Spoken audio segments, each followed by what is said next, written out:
Muitas famílias enfrentam em silêncio, carregando sonhos interrompidos e perguntas sem resposta. É preciso abrir espaço para falar sobre esse luto invisível que merece escuta, respeito e informação. Por isso, agora eu chamo o repórter Júlio Costa Neto, que está ao lado de um especialista em reprodução humana, para entender melhor o que pode levar a essas perdas, quais cuidados são recomendados e como é possível recomeçar com segurança e acolhimento. Vem, Júlio, boa tarde para você. Oi, Vivi, um cheiro para você, um cheiro para todo mundo que está acompanhando o Vem Pernambuco na tela da TV Guararapes. Hoje é 15 de outubro, né? Data também que celebramos o Dia Internacional da Conscientização à Perda Gestacional e Neonatal. Nesta tarde a gente está aqui no Parque da Jaqueira, onde a gente vai aprender muito com a doutora Natália Fischer, que vai passar algumas orientações, né, para a gente. Doutora, a gente sabe que o aborto espontâneo é um tema bastante sensível para as mulheres. A gente acabou de ver uma reportagem agora da história de Daniele e pode acontecer tanto no início como no final da gestação. Boa tarde, Júlio. Boa tarde, Vivi.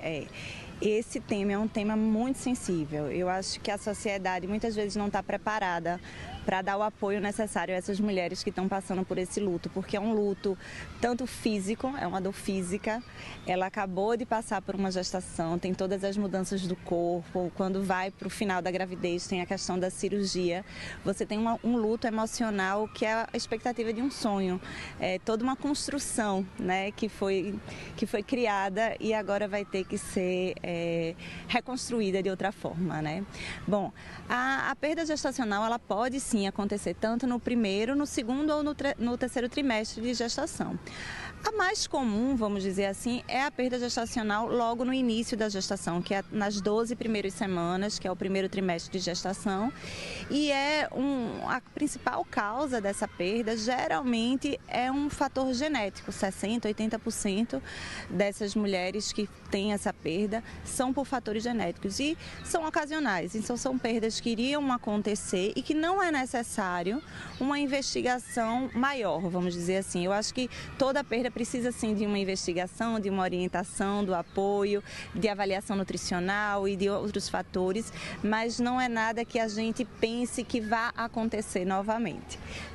Histórico familiar, né, idade dessa mãe também interfere, doutor? Sim, interfere muito. Então, mulheres que têm uma idade mais avançada têm um risco, sim, aumentado de alterações cromossômicas, alterações genéticas que levam à perda gestacional.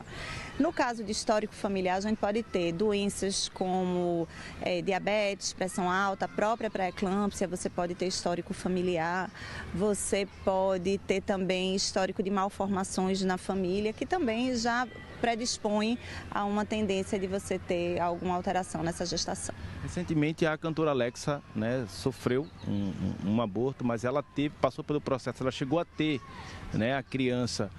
Como foi esse processo? Depois que ela fez, né, a cesárea, quanto tempo depois a mulher pode ter novamente ser mãe e tentar novamente? Iniciar novamente as tentativas, né? Veja, no caso dessas gestações, essas perdas mais tardias, a gente pode ter, no caso da cantora, acredito que foi uma pré-eclâmpsia, né? Uma alteração que a gente conhece, é uma alteração que já é bem documentada dentro da obstetrícia, então a gente tem alterações nos vasos sanguíneos que acabam elevando muito a pressão arterial e acaba tendo alterações hepáticas e em outros órgãos, o que torna necessário a finalização da gestação, ou seja, precisa ser indicado o parto, que é a única forma de ser curada. Então, se essa gestação se prolongar, a gente tem risco de óbito materno. Então, é sim indicado a interrupção da gestação.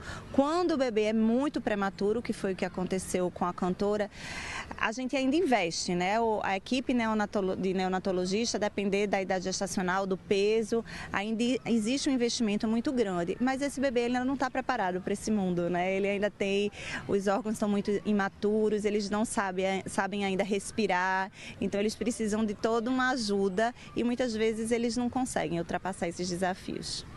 Agora, doutora, tem aquelas perguntas, né, indesejadas, aquelas palavras de apoio que tem que ser melhor colocada, o que não dizer para a mulher em um momento como esse? Eu acho que, como eu falei, a sociedade ela precisa reconhecer o luto, tanto gestacional como o neonatal. Então, na hora que você desacredita ou não valida, tipo, já já ela vai ter outro, né? Não se preocupe não, já já vem um outro filho. Não validando esse sofrimento, eu acho que é uma coisa que não causa bem, né? Eu acho que o ideal nesses momentos é você estar perto.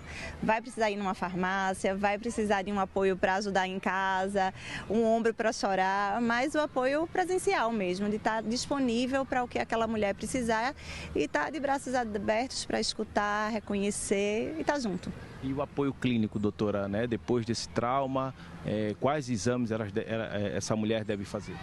Perfeito. Então, assim, nós da área, a gente precisa também estar preparado para receber essas mulheres, né? Então, a gente precisa validar também, entender a história dela, pedir todos os exames necessários para a gente ver como é que está o aporte nutricional, a gente saber se ela tem alguma patologia de base, seja uma pré-eclâmpsia, ou uma hipertensão, seja um problema na tireoide, uma diabetes ainda subclínica, para a gente poder deixar essa mulher pronta para uma próxima gravidez, né? E no caso de gestações de perdas recorrentes, eu acho que a gente vai para uma investigação muito mais profunda, né? A gente vai buscar fatores imunológicos e fatores infecciosos que são mais complexos de se entender. Obrigado pela participação, doutora. Voltamos ao estúdio com você, Vivi. Um cheiro.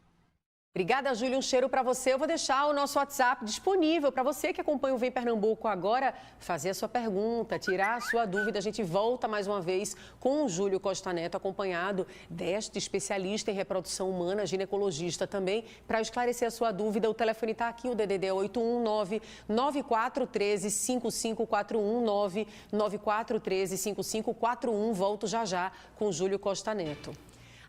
Vem Pernambuco de volta, seguindo direto com Júlio Costa Neto, conversando hoje sobre perda gestacional. Júlio, é com você.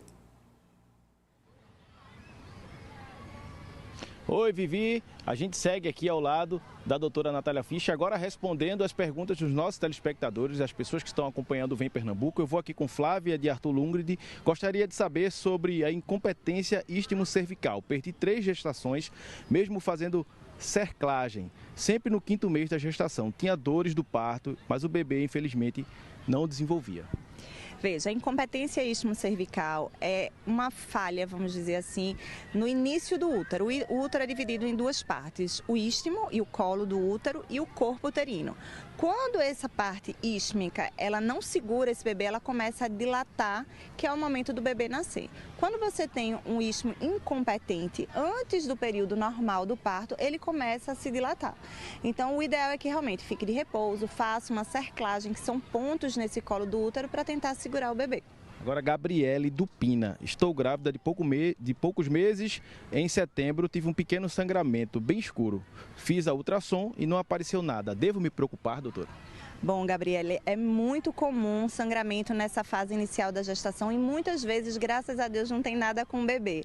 Às vezes é um sangramento do próprio colo do útero, existe uma areazinha no colo que ela pode ficar um pouco mais sensível e do próprio mucosa vaginal isso pode acontecer e se o bebê está bem, você não precisa se preocupar. Se bem que qualquer tipo de sangramento eu sempre oriento um repouso, independente de onde venha. Obrigado pela participação, doutora. Foi muito bacana conversar e aprender um pouco com a senhora, tá bom? Voltamos com vocês no estúdio. Um cheiro, Vivi. Muito obrigada, Júlio. Informações importantíssimas, realmente.